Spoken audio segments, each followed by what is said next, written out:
opinión como ciudadano es que se encontró con un país, en mi forma de opinión, devastado, con un país de mentira en el sentido de que la inflación no era lo que era, los planes sociales tampoco, y en este periodo no pudo realizar lo que él por ahí tenía pensado. Si bien realizó cosas, ajustes para el bienestar nuestro, creo que se lo está realizando. El tema es que lo deje de hacer. A nivel económico hay índices también en... A nivel económico hay inflación, desempleo. De hecho, estoy en este momento desempleado después de tanto tiempo, pero yo creo que va a salir adelante. O sea, con esperanza, con fe, se va a salir adelante. Si vos sos Macri, vos no te metés en el gobierno. Macri nació multimillonario, no millonario. ¿Para qué se va a meter en ¿Para que le maten un hijo, la hija que tiene, pobrecita la mujer? No, si se mete en el gobierno porque quiere hacer las cosas bien, nada más, no hay otra. Panama Papers. Los papeles de Panamá. Y bueno, qué sé yo, alguna cosa del padre, alguna cagada que se habrá mandado el viejo. Y bueno, ¿qué querés? Todos tenemos un muerto en el placar, o vos no tenés muerto en el placar. ¿Todos? Sí, vos tenés muerto en el placar también. Mirá cómo te reís. Tenés muerto en el placar vos también. Yo también, todos tenemos muerto en el placar. Mitos que se dan en las batallas políticas. Como les decía, estamos con Alejandro Grimson. Bienvenido. ¿Cómo está, Víctor Hugo? ¿Y cómo percibe cierto sector de nuestra sociedad, ¿no? De esto hablábamos. Este material es de Hispan TV. Agradecemos a los compañeros de Hispan TV. Y mostraban dos votantes de Macri, ¿no? Y cómo todavía justifican, tal vez en base a esa construcción de mitos o a esa destrucción de la verdad, Alejandro. Claro, sí, porque en la campaña electoral, como ustedes mostraron muy bien, ellos instalaron un gran mito que es el mito del cambio. Primero instalaron ese mito, el cambio, que en realidad es una palabra que venía asociada a los gobiernos progresistas, a los gobiernos populares, que venían a cambiar que las viejas estructuras económicas que generaban pobreza, exclusión. Y ellos se apropian de esa palabra y una vez que ocupan ese lugar generan otro mito, que es el mito de la continuidad. No, lo que está bien lo vamos a mantener. Prometieron cambiar la pobreza, pobreza cero. 2016, 2 millones de pobres en la Argentina. 2 millones más. 2 millones nuevos de pobres, ¿no? Personas que no eran pobres, que ahora son pobres, y esto va a seguir. Esto recién empieza, digamos. Y así van con el mito de la transparencia. El ejemplo de Brasil es tremendo. Sacan una presidenta, acusan a Lula de corrupción, no hay un solo hecho de Lula de corrupción y tiene un presidente corrupto en Brasil. Es decir, y en la Argentina pasa algo bastante parecido. Los casos de corrupción que están saliendo a la luz en Argentina no son ningún muerto en el placar, es un genocidio en el placar en todo caso respecto de lo que decía este votante de Macri. Porque ¿no? La derecha tiene una matriz corrupta, Alejandro. Es que la corrupción es la historia del capitalismo y en el caso argentino, el capitalismo argentino se hizo a través de la corrupción y en particular una de las familias más ricas de la Argentina, que es la que hoy gobierna la Argentina, es una familia que se hizo siempre con los negocios con el Estado. Lo que pasa es que siguen saltando hoy mismo negocios que sigue haciendo y que hizo esta familia, el primo, el hermano, el padre, etcétera, con el Estado argentino y que la plata está fuera del país. Ahora, esta protección mediática que vos señalás constantemente que tiene el gobierno, a mi juicio, se va a ir erosionando en la medida en que no se puede sostener con la experiencia real que los argentinos van teniendo. Pero ellos van a conseguir que venga otro igual. Esa es la apuesta. Por unos años consiguieron eliminar de la Argentina el peligro progresista. Entonces, dentro del neoliberalismo, cualquier candidato, cualquier parecido a Macri, les vendrá bien, no cambia nada. Entonces, no tendrán problemas en darle duro a Macri cuando ya no se pueda más, pero van a querer poner otro como Macri. Ahí el tema yo creo que es que vos tenés un sector de la población, en cualquier país de América Latina, un tercio, un cuarto de la población que claramente siempre fue de derecha. Y después tenés un sector de la población que es manipulable, que no es ese sector es sólido de derecha, no quiere cambios progresivos. Como hay un sector sólido de la izquierda. Y hay un sector sólido que apoya a los gobiernos populares. Ahora, el problema es que ellos, con estas tecnologías que se fueron mostrando en los informes y con todo el dispositivo del know-how de Durán Barba, aprendieron a golpear con mitos sobre distintas zonas de sensibilidad de este sector intermedio que es manipulable. Lo que te quiero decir es que este sector manipulable al final va a ir a buscar otros candidatos. Ellos van a estar ofreciendo opciones neoliberales, habrá que ver cuál es la sabiduría popular para también ofrecer otro tipo de salidas. Pero hoy lo que estamos viendo en América Latina es ese desastre, cómo esa manipulación electoral genera una falsificación que termina en un fraude. Realmente es un fraude porque es una devastación de la verdad como promesa de la política. Es que ese sector electoral volátil, llamémoslo, frágil, muy atento tal vez a los flujos económicos, es el sector en disputa, es el sector electoral en disputa. Exacto. Ellos fueron muy efectivos en esas políticas de disputa. ¿Sobre qué? Porque hablábamos de la mentira, ¿no? Y sí, pero la mentira tal vez es un territorio último. Antes hay una disputa por apropiarse de la verdad. ¿Sobre qué elementos manejaron ese territorio? ¿Y qué puede hacerle el campo nacional y popular al respecto? Hay un elemento que es muy conocido hoy en toda América del Sur, que es que en el mundo en el cual estamos viviendo hoy, es imposible que los países y los gobiernos no atraviesen problemas económicos. No existe el paraíso sobre la tierra, siempre hay problemas. Ahora, es sobre la base de esas dificultades, de un mundo profundamente concentrado en pocas manos. Vos sabés que hoy en el mundo hay 60 personas que tienen la misma riqueza económica que la mitad de las naciones del mundo. En ese mundo, para nuestros países, no es fácil. No es que los gobiernos progresistas van a construir el paraíso o van a estar exentos de dificultades. Ellos estudian cada una de las dificultades o de eventuales errores, porque cualquier ser humano, cualquier político puede equivocarse y seguramente debe haber errores que se cometen, pero ellos los estudian sistemáticamente y golpean sobre esos puntos. Golpean sobre esos puntos y lo tienen perfectamente estudiado. Y en el caso argentino fue matemático. Fueron atacando cada uno de esos puntos para manipular al sector intermedio. La lucha es por la renta, es decir, un país produce y cuánto es para la clase trabajadora y cuánto es para la élite. Una de las cosas que inmediatamente ha conseguido en apenas un año de gobierno Mauricio Macri en la Argentina es que el 10% más rico ya tiene mucho más que antes. Muchísimo. Y el 10% más pobre ya tiene mucho menos que antes. Es impresionante cómo esa ecuación solo puede cerrar con represión. Exacto. O sea, porque además, sumémosle esto que estamos hablando, que la campaña tenía esos mitos. Ahora, esos mitos, el reverso real de esos mitos es represión. Claro, y vos fijate en este mito que decía la persona del informe, el mito de los ricos no van a gobernar para enriquecerse. ¿Cómo? ¿De qué estamos hablando? Justamente hicieron toda su trayectoria vital para enriquecerse y está gobernando el sector energético argentino. ¿Quién lo gobierna? Alguien que viene de la empresa Shell. Y así vas uno por uno. ¿Y para quién están haciendo las políticas? Para esos mismos sectores. Entonces, ¿dónde va a venir la represión? Por supuesto, ya tenemos estas escenas que están anunciando. Milagro Sala, el caso de los indígenas, ahora el caso de los manteros. Pero va a haber otros casos en la medida en que la población diga basta, no era este el cambio.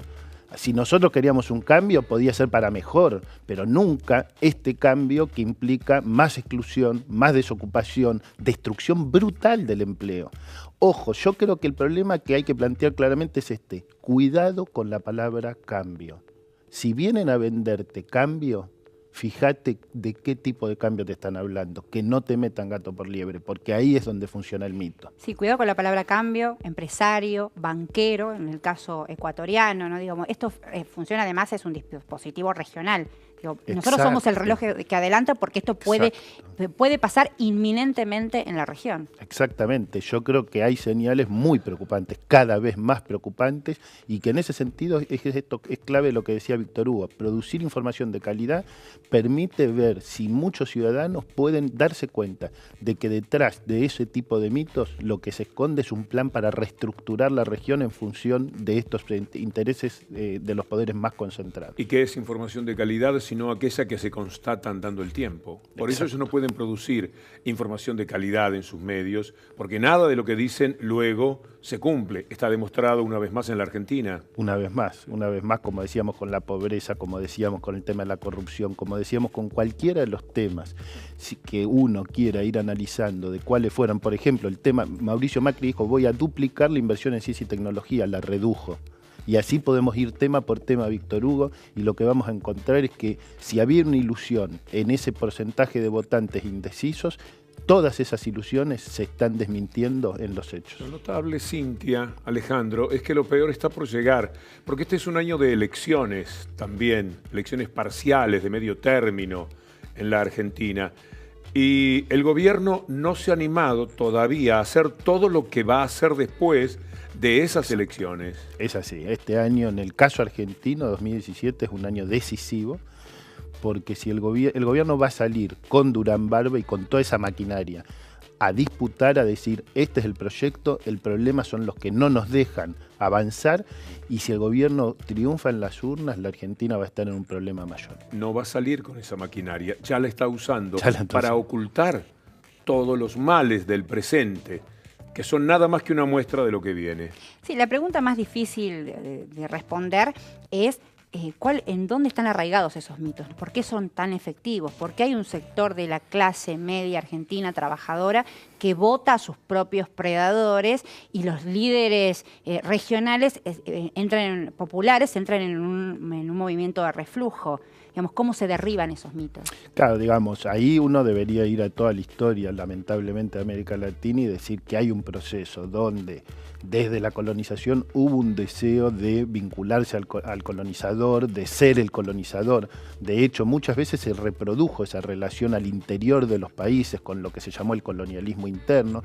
Entonces, hay un riesgo que es que en vez de buscar sociedades más justas, sociedades más equilibradas, sociedades más armónicas, busquemos que cada uno haga el sálvese quien pueda y que perdamos de vista que tener estados fuertes, eficientes, transparentes, democráticos, es lo único que nos puede garantizar a nosotros construir ese tipo de sociedad. Alejandro Grimson es antropólogo y desde esa ciencia a mí me da la impresión que se sufre mucho viendo la reiteración de los mecanismos que tanto daño le han hecho a América Latina. Son tremendos, son mecanismos que se han visto durante siglos, se han repetido con la formulación del Estado-Nación, y es increíble. Vos fijate que la Argentina tuvo un genocidio en el siglo XIX explícito que se llamó la Campaña del Desierto, donde masacraron a los indígenas de la Patagonia, y esta semana estamos viendo otra vez que se repite la misma escena con un ministro de Educación que dijo que él quiere que la educación argentina sea una nueva campaña del desierto.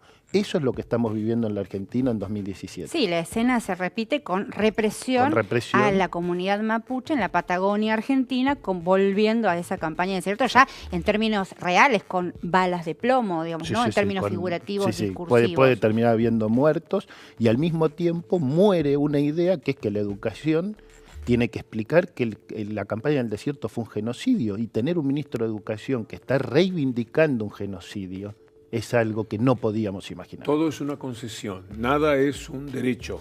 En todo caso, cuando retroceden en cada uno de sus gestos políticos y económicos, lo que hacen es decir, bueno, por esta vez los vamos a seguir aguantando, vamos a seguir tolerando esto, pero no como un derecho.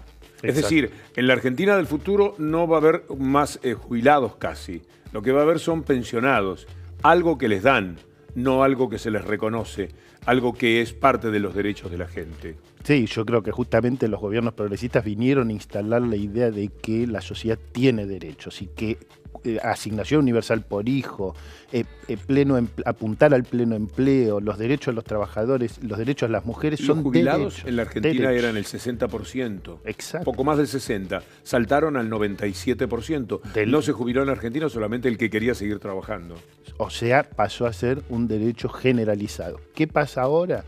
Que ellos manejan una estrategia que es la que estableció acá el secretario del Tesoro de Estados Unidos. Dijo, el ajuste fiscal de la Argentina tiene que ser aquel que permita que se sigan ganando elecciones.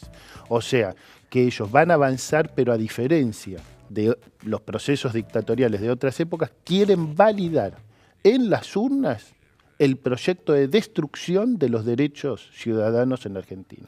Hay muchos conflictos. Quería explicar las imágenes que veíamos recién en pantalla y que hablábamos acá de la represión de la Gendarmería Argentina, la Fuerza de Seguridad Argentina, en la Patagonia Argentina, en la provincia de Chubut, a una comunidad Pulov, Resistencia Chusmalén, en la provincia, por la comunidad mapuche que está viviendo en tierras que en las papeles de la propiedad privada pertenecen al empresario Benetton. La Patagonia Argentina tiene un fuerte componente de extranjerización de tierras, justamente en esta división que hizo la historia y en la oligarquía argentina se dividieron las tierras y luego se vendieron a grandes terratenientes, aliados de este gobierno, ¿no? De las tantas promesas que hizo Macri, por ejemplo, fue reunirse con los aborígenes y prometerles que la situación estructural y difícil por la que siempre han atravesado iba a mejorar rotundamente. Y esto es lo que ha pasado.